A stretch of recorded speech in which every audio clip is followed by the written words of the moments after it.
السلام علیکم مطیع جان MJTV۔ Corona virus یوں تو عام عوام اور اہم شخصیات حکمران تو شکار ہو ہی رہے ہیں اس کا، مگر پاکستان میں ہمارے ادارے بھی وہ بھی بہت زیادہ چھینکیں مار رہے ہیں، کھانس رہے ہیں، اور ان کو بھی شکایت ہے کہ ان کی طبیعت بھی ٹھیک نہیں۔ ادارے جو ہیں وہ اپنے اختیارات کو بھول کر پینک میں اور گھبراہٹ میں کچھ ایسے کارروائی اور اقدامات کر رہے ہیں جن سے نئے آئینی اور قانونی سوالات بھی اٹھ رہے ہیں۔ آج سپریم کورٹ میں بھی کرونا وائرس کے حوالے سے سو موٹو کارروائی کا آغاز ہوا۔ چیف جسٹس گلزار احمد نے یہ سو موٹو ایکشن لیا تھا کہ بتائے حکومت، وفاقی حکومت، چاروں صوبائی حکومتیں، گلگت بلتستان کے کیا اقدامات کیے جا رہے ہیں،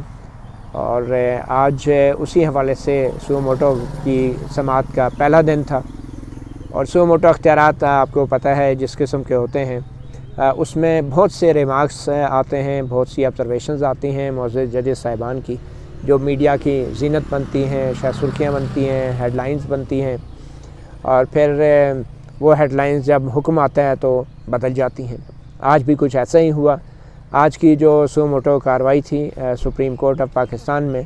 اس سے ایک تاثر یہ ملا کہ شاید ساری کی ساری کارروائی وفاقی حکومت یا کسی دوسرے صوبائی حکومتوں سے زیادہ سندھ حکومت جو ہے اس پر کرونا کا نزلہ سب سے زیادہ گرا،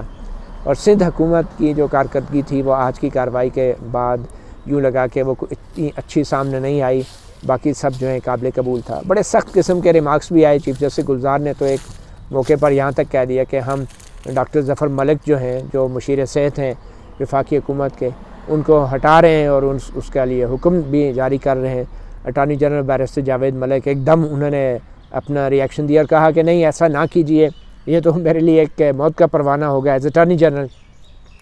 اور اس سخت رد عمل کے بعد ججز شاید پیچھے ہٹ گئے اور بعد میں ایسا حکم تو جاری نہیں کیا، مگر یہ remarks chief justice Gulzar Ahmed نے ضرور دیے۔ اور پھر اس کے بعد انہوں نے یہ بھی کہا کہ ان پہ الزام تھا، جسٹس قاضی امین نے پوائنٹ آؤٹ کیا کہ بہت سے ماسک انہوں نے چائنا کو ایکسپورٹ کر دیے تھے، جس پہ بیرسٹر جاوید ملک جو کہ اٹارنی جنرل ہیں انہوں نے تصدیق کی اس بات کی کہ ان الزامات ضرور تھے، اس پہ انکوائری بھی ہو رہی ہے، مگر جو کچھ بھی ہوا وہ وفاقی حکومت کی اجازت سے ہوا۔ جو ماسک چائنا کو دیے گئے تھے بہت شروع میں چائنا نے مانگے تھے، تو جس پہ چیف جسٹس گلزار احمد نے کہا ہاں چینی بھی وفاقی حکومت کی اجازت سے ایکسپورٹ ہوئی اور آٹا بھی ایکسپورٹ ہوا، سب کچھ وفاقی حکومت کی اجازت سے ہوتا ہے۔ تو سو موٹو کارروائی کے اندر اس طرح کے ریمارکس ضرور ہوتے ہیں۔ اور اسی طرح پھر یہاں بھی کہا گیا کہ سندھ حکومت نے 8 ارب روپے جو ہیں وہ خرچ کیے ہیں خوراک کی تقسیم میں۔ یہ خوراک خریدی کہاں سے گئی، پروکیور کیسے کی گئی اور کن لوگوں میں تقسیم کی گئی؟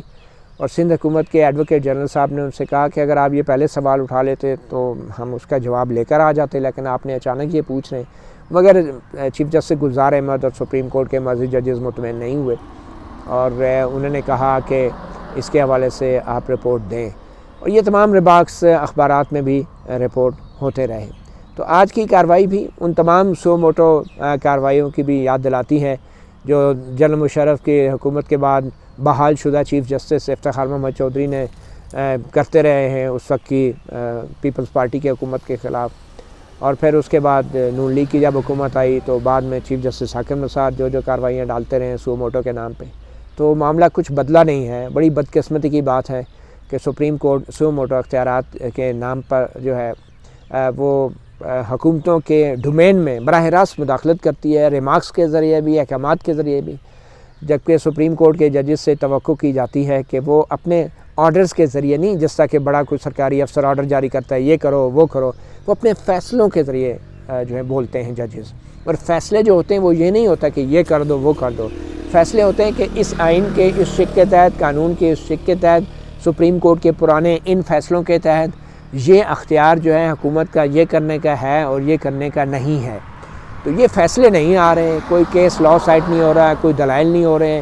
بیٹھے بیٹھے آرڈر جاری کر دیے جاتے ہیں۔ آج جیسے بلوچستان کی طرف سے آنے والے شہریوں پہ جو پنجاب حکومت نے ایک انتظامی نوعیت کی کوئی پابندی لگائی تھی، خاص کر ان شہریوں کے اوپر جو بلوچستان کے قرنطینہ سے نکل کے آتے تھے کہ وہ ڈی سی کی اجازت کے بغیر نہیں آ سکتے، اس کو بھی غیر آئینی اور غیر قانونی قرار دے دیا، بغیر نوٹس کے، بغیر دلائل کے، بغیر پروسیڈنگ کے، اور بعد میں کوئی بتا رہا تھا کہ وہ پابندی صرف قرنطینہ کے شہریوں کے لیے تھی، بلوچستان کے تمام شہریوں کے لیے نہیں تھی،